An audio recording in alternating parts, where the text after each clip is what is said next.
My dear friends, the occasion of the Feast of the Holy Cross indeed provides a very good backdrop to our celebration on Teachers' Day. You know, as teachers, very often you would perhaps use something as a kind of a visual aid in order to bring out a message. And today, when we look at the cross, we see that as a beautiful aid to remind us of the tension in life that exists and the need, therefore, for someone to be able to help us to cope with the pressures, difficulties of life. And the one who therefore hangs on that cross, Jesus, is for us therefore that ultimate teacher, the ultimate educator, the one that helps us not only to recognize, but to accept and to live out the mystery of life. And so the readings that we find today are also very appropriate in helping us recognize not just the paradigm, but also perhaps the method of education. As we look at our first reading, we have got the story of the Israelites in the wilderness. They had been rescued out of Egypt in slavery, and they were on their way to the promised land. But along the way, they started to get impatient. And they started to grumble and they started to complain. Even as we look at this, we realize ignorance very often leads to a certain amount of frustration and correspondingly impatience. An impatience that sometimes makes us arrogant and even rebellious. And so as we look at that first reading, on the way through the wilderness, the people lost patience. Today, in the face of that kind of impatience, caused very often by ignorance or misinformation, there is a need for education. There is a need for someone to enlighten us. But even as we do that, we ask ourselves, what will be the source of this information? And what will be the means by which we impart this information?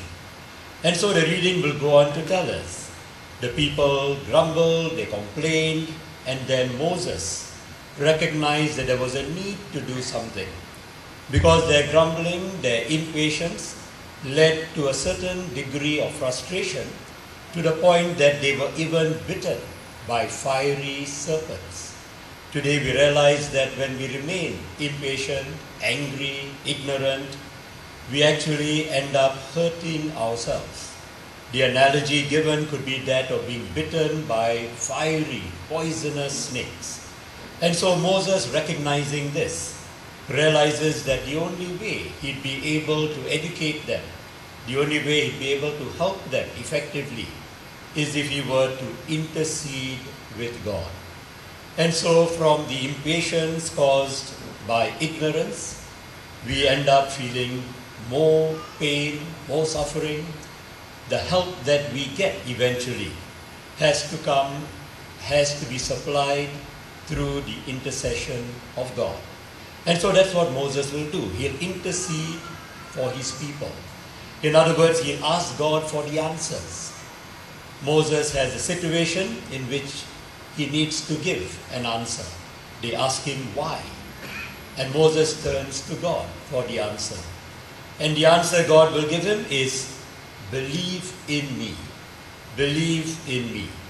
And as a sign of that faith that you have in me, build a bronze serpent. When you look at it in faith, you will be healed.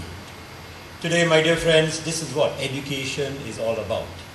Education is much more than the imparting of information. Sometimes information can cause even more problems because we may not know what to do with the information, how to use it, and we may not know for what purpose to use it. And so a true educator is one that does not only impart knowledge, but also the reason for that knowledge and the purpose and goal in using that knowledge. And ultimately we say all knowledge comes from God and all knowledge is to be used in order for us to be able to appreciate and serve God. And so that's what the people will be made to realize. They will be given a vital piece of information that even though they are not aware of why they are made to walk in the wilderness, even though they are not very confident about why things are the way they should be, they have got to realize that the one who allows them and calls them is the one who knows best. And today, as we talk about our Catholic schools, we ask ourselves whether we are actually doing this. Are our students in our schools able not only to receive information, much knowledge, secular sciences and other wisdom, but are they able to see that the knowledge they receive is ultimately pointing to serving God?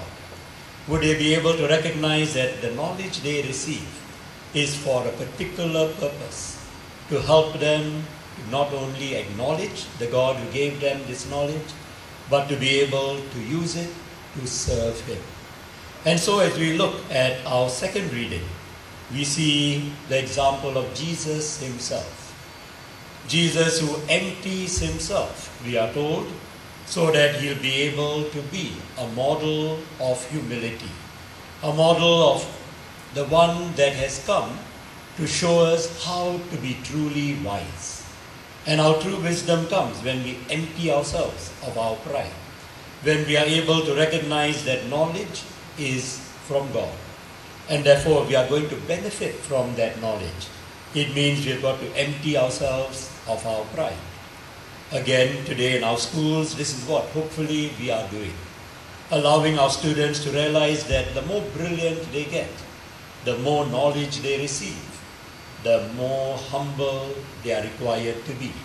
Because then the knowledge, the information that they receive is not for themselves, but to be used to help others to recognize God. And so as we look at our gospel, this is what Jesus says as He tells Nicodemus the whole plan of God. God so loved the world that He emptied Himself. He gave His Son.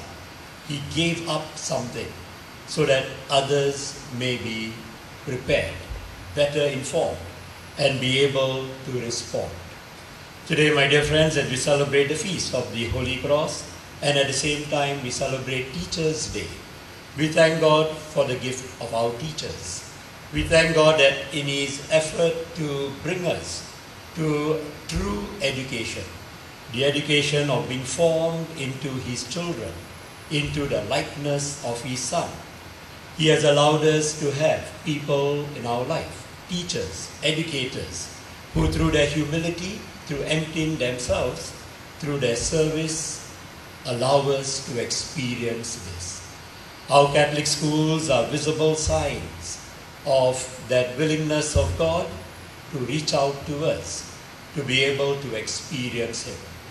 Today, as we come here to celebrate Teachers' Day, we honor our teachers who impart not just secular sciences and knowledge, but who through their life example, their humility, the sacrifices they make, communicate to our students that knowledge alone is not enough. But knowledge has to shape character, and character has got to point us to God. As we celebrate this Mass today, we pray for all our Catholic teachers and Catholic schools, for all our teachers who continue in the mission of Jesus, the true educator, who educated us to the point of laying down His life. And therefore, if at all there is any reason for us today to teach, to proclaim, it is Christ. Our theme today has been Christ, our claim to proclaim. Our very reason and essence for being able to teach, to communicate knowledge to others, is because essentially the true knowledge, the true wisdom, truth itself is Jesus Christ. And so let us celebrate Christ, our claim to proclaim, and even as He invites us to continue the mission that He came to achieve, the mission that He came on, let us at this Mass express our willingness to do so, our willingness to walk in His footsteps, proclaiming the love of His Father through the way that He lived in humility and service, Let us pray that we too will continue to be that kind of proclaimer in the way that we as teachers and educators, parents and all those involved, interested in education, will and should continue to do. Let us pray for our teachers today, and we pray also for our students that they be open to receive this education that comes from God through our teachers.